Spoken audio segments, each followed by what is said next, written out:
let us begin. This topic is S block elements, which is the study of group numbers 1 and 2. In this one, the topic is divided in around 4 sections. Number 1, we talk about periodic properties. Then we talk about chemical properties. Then we talk about the element study. And then we talk about the compounds of these elements. So we will be studying the topic in that manner. I will try to arrange the lectures also this way, that every lecture you will have one thing to study. The topic has S block, group 1 and group 2. But the way we study this has to go parallel. So if you pick up a property, we have to study that property immediately for group 1 as well as for group 2. If you take up any textbook, you will not find it like that. They have one S block element, group 1 full topic, group 2 second topic. That makes the work double. That is why we change the things a little bit here. So let us begin first. What are S block elements? Everyone know about it. Their valence electron will enter into the outermost S orbital and they will be called S block elements. They are also known by the name normal elements. Reason is, whatever we see as periodic properties in the periodic table chapter, they are 100% obeyed by these elements. These are very obedient elements. They don't show any out of the way properties. They obey chemistry rules 100% to the core. So, as a beginning, we study these elements. Once you know about these disciplined elements, then we go to little bit indisciplined P block, more indisciplined D block, and most indisciplined F block elements.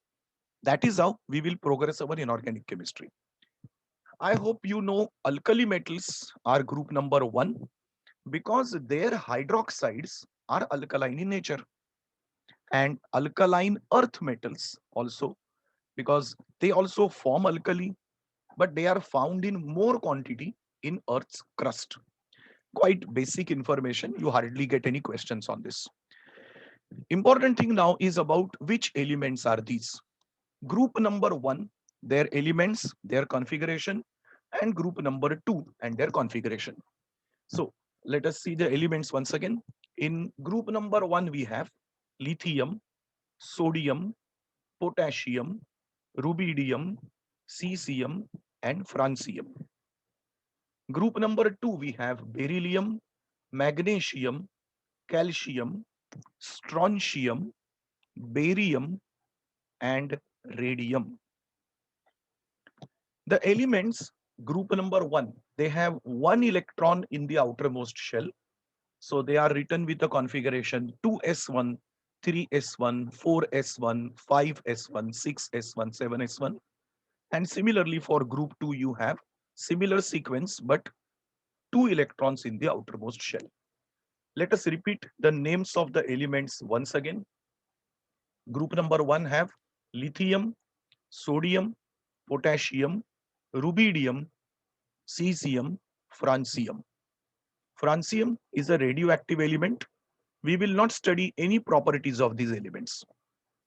In group number 2, we have beryllium, magnesium, calcium, strontium, barium, radium. Once again, radium, radioactive element. We will not study any properties of these. After this knowing of the configuration, we then go for the properties. Now in all the slides, I have kept on left and right hand side the sequence of the elements so that whenever you need, you can look at these elements for reference. First, we take physical properties. I have condensed the properties to a very small extent.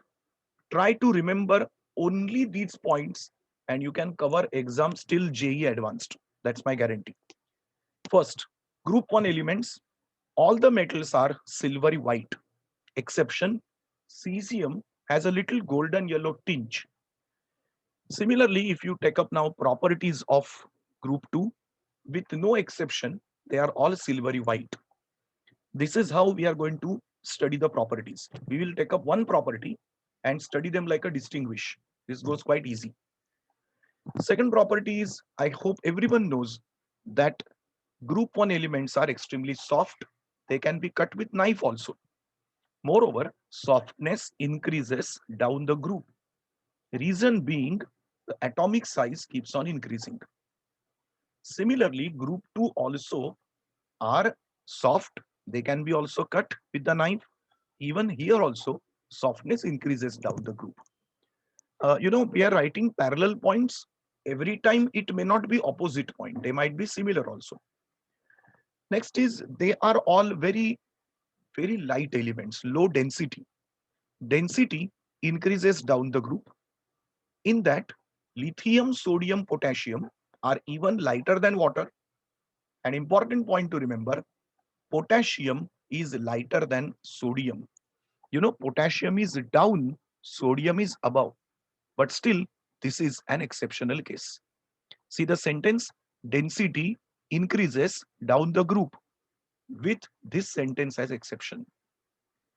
Similarly, these elements also are lighter only, but more denser than group 1. Here we see a trend that from beryllium to calcium, beryllium, magnesium, calcium, first density decreases. Calcium, strontium, barium, density increases. So beryllium to calcium, there is a fall in the density. Then there is an increase. These were about physical properties. We now take up the another last property under this, that is the order of melting and boiling point. Have a look at the sequence of the elements and sequence of the values. Lithium, sodium, potassium, rubidium, cesium. Same sequence for boiling point also. So down the group, melting point and boiling point keeps on decreasing. Compare it over here. Beryllium, now you will find some exceptional case here.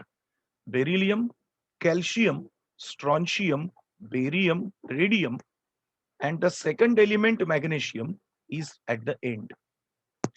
Remember, wherever you have an exceptional kind of trend, remember, and that will be asked in exam. Whatever is happening in a disciplined way, examiner are not interested in asking. So this is rather more important than this group 1. So These, why does magnesium come at the end? no, there are no reasons given at most of the places. Wherever there are give reasons, we have it in syllabus. If there is no reason explained, that means it is taken like exception, or the reason is much above the level of 11th, 12th standard syllabus.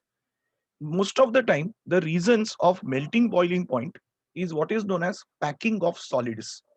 So if atoms are nearby, quite nearby, melting and boiling point is high. But if atoms are little spaced out, then melting and boiling point is little lesser. So those reasons are not there in your syllabus. Wherever they are not there, I will not mention about it. So after physical properties, we have now the periodic properties. And the first most common one is atomic radius. Since these are all metals, we measure the radius in terms of metallic radius. In case you remember, atomic radius can be measured in 3 types: covalent radius, metallic radius, and van der Waals radius. So for group 1 and group 2, we have metallic radius. Ionic radius also you can see, or metallic radius keeps on increasing down the group. No exceptional case here. Even in this case also, it goes straight forward: beryllium, magnesium, calcium, strontium, barium. So simple, straightforward rule, no complications. Next property related to atomic radius is ionization enthalpy. Important points to remember. Down the group, atomic radius is increasing, so ionization enthalpy keeps on decreasing. Also, if you want to remove one electron from these metals, it is easy. If you want to remove another electron, it is quite difficult. So the second ionization enthalpy is much, much higher than the first one. Reason is very simple. At group 1 elements have a configuration of ns1. The moment you remove the first electron, atom achieves noble gas configuration, inert gas configuration. removing the second electron has to be really very problematic. So ionization enthalpy second is much, much higher than the first. Now, if you can remove electron of lithium in a simpler way, that means its electropositive character is inversely proportional. So ionization enthalpy of lithium is suppose highest, its electropositive character will be least. I repeat, if ionization enthalpy is highest, its electropositive character will be least. That means it can lose electron with great difficulty.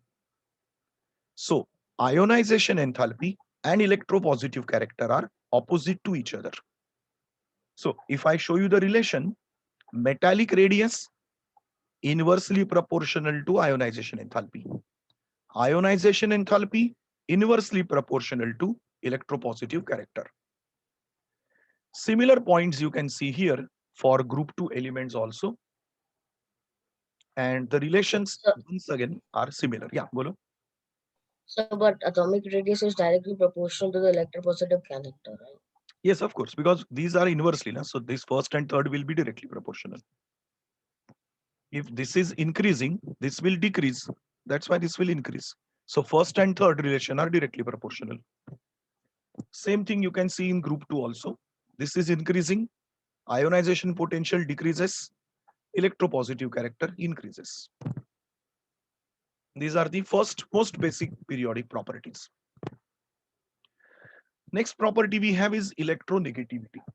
Although textbook mention about electronegativity, we actually don't need this term anywhere because we are talking about metals.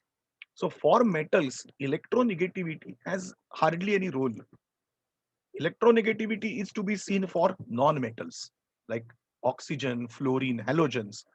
So just for the sake of it, they have given this. You can remember it. In the notes, you will find all the tables I have given with values. None of the values are to be remembered. Only you have to remember these orders. That's why I've said, if you remember it from these PDF, you will find it extremely easy. This is very important. Since these are all metals, they form mostly ionic bonds. With an exception, lithium can form covalent bonds. Same way, these elements group 2 also form ionic bonds, but beryllium can form covalent bonds. Soon in the third lecture, we will hear something known as anomalous properties. In every group in periodic table, the first element always shows different behavior than the remaining ones.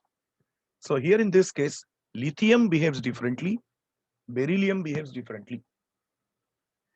I hope you remember this property from structure of atom chapter, photoelectric effect. Whenever light strikes the metal, electrons are ejected out. This property practically is maximum in potassium and cesium. This property is not seen in group 2 elements. One last property to study is the colors of their elements when you heat them in a flame. You get direct questions in exam, and last 2 to 3 years, they have been asking questions on this particular information. Sodium shows dash color in the flame test. Or which of the following element show violet color in a flame test.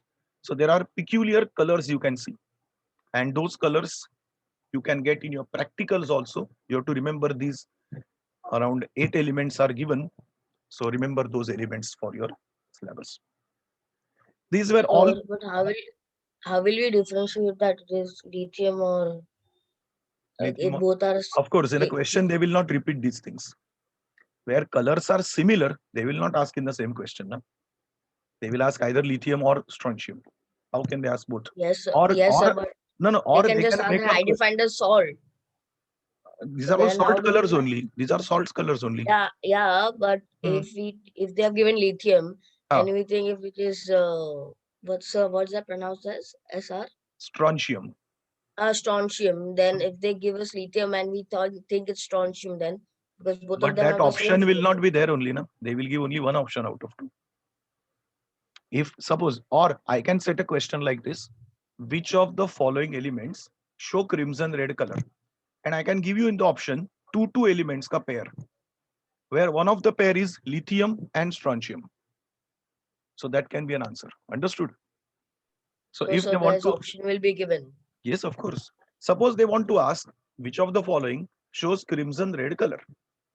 So I can give only lithium in the option. I will not give strontium if I want answer as lithium. So in ABCD, I will not give strontium. I will give only lithium. Or I might only give strontium. I will not give lithium.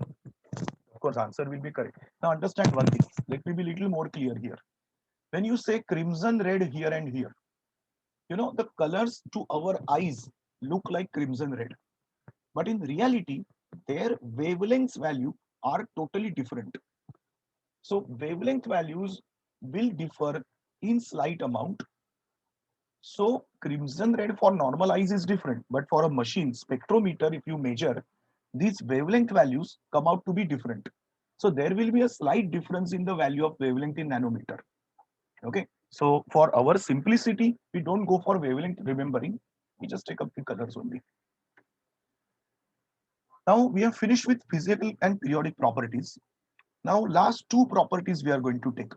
But for this one, we need to know two things here: hydration enthalpy and lattice enthalpy. We had done little bit of details in this from the topic of chemical bonding. But here I'm going to do what we need for this topic. We learn what is hydration enthalpy first. Whenever you take 1 mole of a gaseous ion and dissolve it in excess of water solvent, whatever heat is released is called hydration enthalpy. What I mean is this way: sodium gaseous ion dissolved in water to form aqueous sodium ion. This time, whatever enthalpy change, whatever heat is liberated, that is called enthalpy of hydration. The symbol is this way: delta hydration H. If there is a minus sign, it means it is an exothermic process. So in the definition, it is mentioned heat released. This is defined for 1 mole of a substance. So the unit is mole raised to -1. Now remember some rules for the exam. Number one, hydration enthalpy decreases down the group. Of course, increases across the period. But since we are studying about a group right now, group 1 and group 2, remember this what I've highlighted. Hydration enthalpy value decreases down the group. So for group number 1, you will find the values like lithium, sodium, potassium, rubidium, cesium. And for group 2, beryllium, magnesium, calcium, strontium, barium. So magnitude wise, they keep on decreasing. Also, it is found that hydration enthalpy of group 1 elements are lesser than those of group 2. In the printed notes, I have given actual values of them, but again, you have to remember only the trend. So I repeat once again what your points I said. First, what is hydration enthalpy? If you take up a gaseous ion, dissolve it in water, the ion gets covered with water molecules. At that time, whatever heat is released is called hydration enthalpy. Remember the trend: down the group, hydration enthalpy value decreases. Across the period, it increases. So group 1 has lesser, group 2 has more value. Now, what is an application for us for this thing? For group number 1, hydration enthalpy is very high. That is why lithium has the maximum degree of hydration. तो जितने lithium के salts रहेंगे, lithium chloride, lithium chlorate, perchlorate, carbonate, they will be all covered with water of crystallization. You can see here 2H2O, 3H2O, 3H2O here. This is what we call as hydration.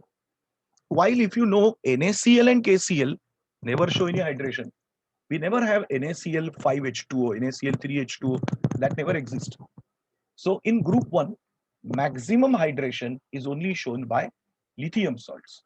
Once again, The first element shows a different behavior, you can see. Similar thing you will find in group 2. Beryllium, magnesium and calcium salts have maximum hydration. So beryllium exists with 4 water molecules, magnesium exists with 6, calcium salt exists with 6.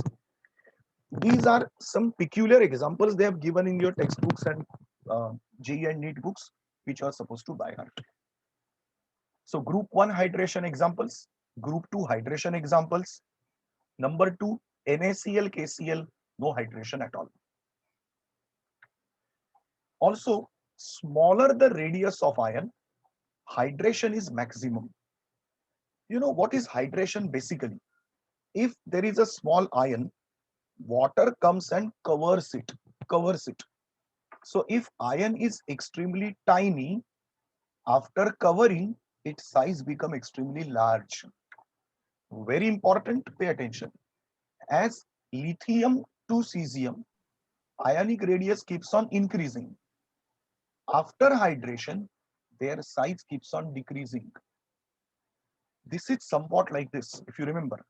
You know, when you were a small child, like maybe in first standard or something, your parents used to be more protective towards you. Then maybe in fifth standard, that protection went down. And by now, you are almost become independent. Same way, lithium is a very small ion. It is covered maximum, so the size is largest. Cesium is a very large ion. It doesn't need covering of water. Its size is small. So after hydration, the size is exactly opposite trend of the original open ions. Gaseous is open ion without water. Same thing happens for group 2 also. So beryllium, magnesium, calcium, strontium, barium. After hydration, trend is exactly opposite. Important point to remember. What is the implication of it is coming on the next slide. क्या होता है इसके वजह से? Ionic mobility in the electric field depends on size. What is it? You are having some ion solution and you supply electricity. How easily the ion will travel? You know, larger the size, it will be more difficult to travel. So observed mobility is lithium least, cesium highest. I repeat again, lithium aqueous has a very large size. So its traveling in electric field is very tough. So lithium to cesium, the ionic mobility is increasing. Same way it happens for even group 2 elements. Question which was asked in NEET 2017, ionic mobility of group 1 elements was asked. This order was asked in exam. Straight fact. So here we have to remember the second line, na? Not the Yes, the first. red one. Whatever you need to remember, I've always made it in red only. Remember that. Okay. Yeah, yeah. Next, last property we study is lattice enthalpy, and our unit number 1 is over. In lattice enthalpy, what is the meaning? The amount of heat released when 1 mole of a solid ionic compound is formed from its ions. Like sodium cation and chloride ion, they form a solid ionic compound. Whatever enthalpy change happens is called the lattice enthalpy. Lattice indicates a solid structure. Solid structure. Now follow this very carefully. Pay 100% attention on the screen. If size of cation and size of anion are almost equal, if charge of cation or anion is large, not +1, just +2 or +3, if these two conditions are seen, then strong lattice is formed and very high amount of energy is released. I repeat once again. If size of cation is almost equal to size of anion, radius. Also, charge of cation and anion is very high, +2, +3, +4. Because of that combination, large heat is released, and that lattice will be a very stable, strong lattice. What happens because of that? Higher amount of heat is released. Higher amount of heat is released.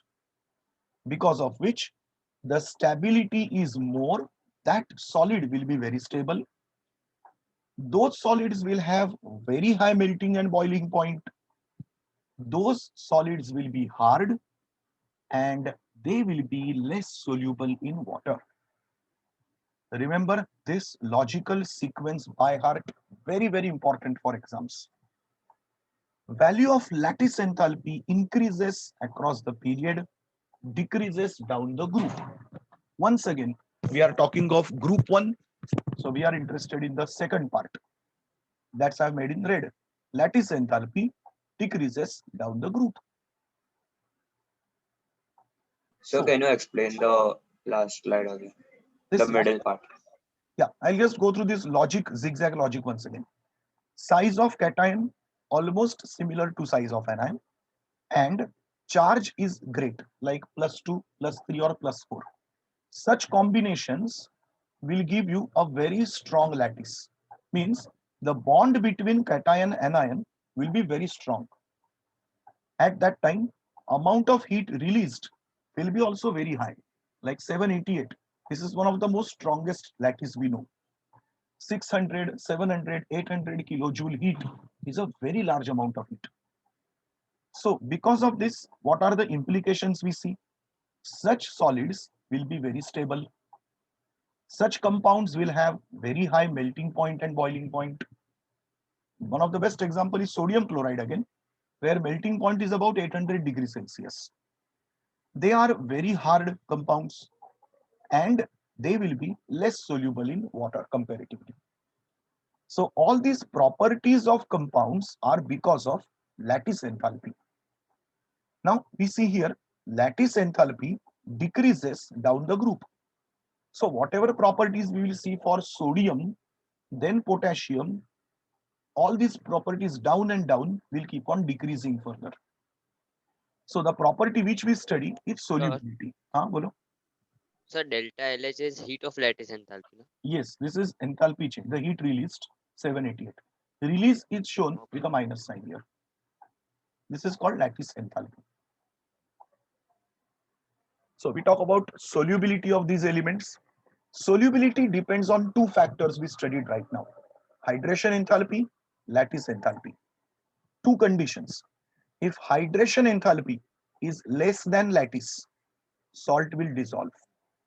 If hydration is less than lattice, salt cannot dissolve. I repeat, hydration enthalpy is greater than lattice, salt can dissolve.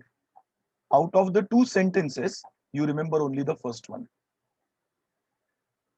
It is found that solubility of hydroxides and fluorides of group 2 increases down the group, while carbonate, bicarbonate, and sulfate decreases down the group.